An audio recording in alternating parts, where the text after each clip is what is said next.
Hello there. Today I watched the new Netflix film The Killer, and now I want to tell you about it. The Killer is a crime drama that follows an assassin fighting for survival after failing a job. The film was directed by David Fincher and written by Andrew Kevin Walker. It's based on a comic book by Luke Jacamon and Alexis Nolan, and stars Michael Fassbender as the killer, Tilda Swinton as the expert, and Charles Parnell as the lawyer. The story follows the daily beat of an assassin known only as the killer. We watch him stake out an apartment, waiting for his target, and listen to him monologue about how to operate properly in the industry. The time comes to finish the job, and the killer ends up missing his shot. Having lost his opportunity, he flees home and tells his boss that the job is off. He arrives at a destroyed home with the blood of his girlfriend all over the floor. From that point on, he vows to stop the assassins coming after him and put an end to the hit for good. The film spends all of its time with Michael Fassbender as the killer, and everything is shot and scored from two views: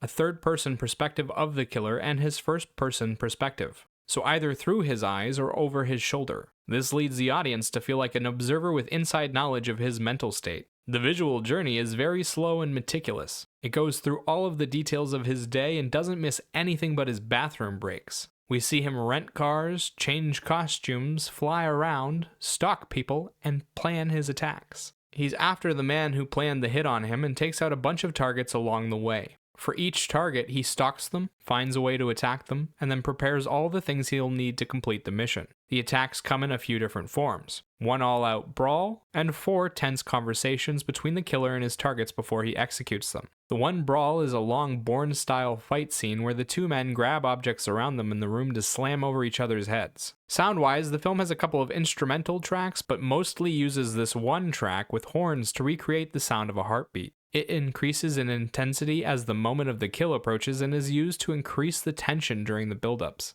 Otherwise, it's all ambient noise, the sound of the other people around him, the environment, and any music that can be heard nearby. As for the cast, it's a small crew with a lot of focus on about 6 different people. All of our time is spent with the killer, and we meet the other actors through him and only ever see them interact with him. Each of them gets a big burst of time and then they're gone from the story forever. The killer moves from person to person until the story is done. For positives, this film does a few things well and it tries out a few different experiments when it comes to sound and perspective. Michael Fassbender and the rest of the cast are also great at their roles. The story is a tight, closed loop that provides a lot of narrative and style. It presents us with an interesting insight into the mind of a killer, letting us hear his thoughts and see exactly how meticulous he is in doing his job. It keeps a bit of mystery by refusing to explain anything or showing us any of the killer's plans beforehand. The build-up to each kill does a good job of making the story feel more intense, too. The cast are all tasked with playing victims of the killer, and they each come with their own bit of personality. 2 beg, 1 tries to bargain, 1 accepts their fate, 1 threatens him, and the final tries to fight him.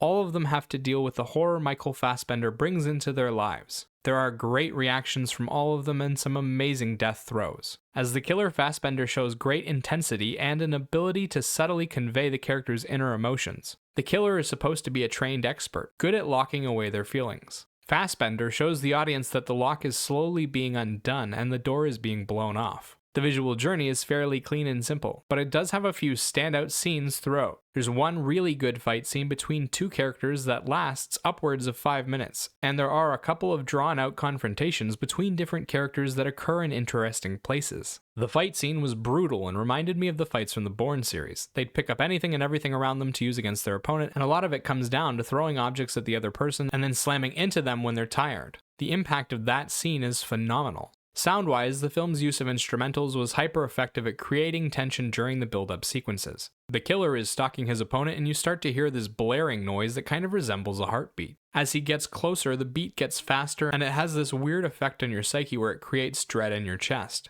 Okay, having said all that, this film struggles to keep your interest. The story, visual journey, and soundtrack are all extremely limited in scope, and the film ends up feeling like a one-note adventure that only works once. The writing is super dry. They don't attempt to make the killer into a likable character. They don't explain anything about him, the hit, or the people he's after. We learn just enough to understand what's happening, but never enough to get invested. The film also spends a ridiculous amount of time watching him go through the motions over and over. We see him pick up cars from the rental place 10 times, and see him head into the airport to buy tickets under a new name 5 times. The director is obsessed with the idea of showing the gritty little details of every successful job. They neglect to flesh out any of the characters, their backstories, or their personalities. They're all shells of real people that only have a singular personality trait to them. Each of the actors does their best to make it work, but they can only do so much. The visual journey is easy to watch, but it's incredibly boring. They spent too much time on the connective tissue and not enough time with the characters and the action. It becomes harder to watch the longer you go because the journey as a whole is just bland and empty. Finally, you have the soundtrack that's not a soundtrack.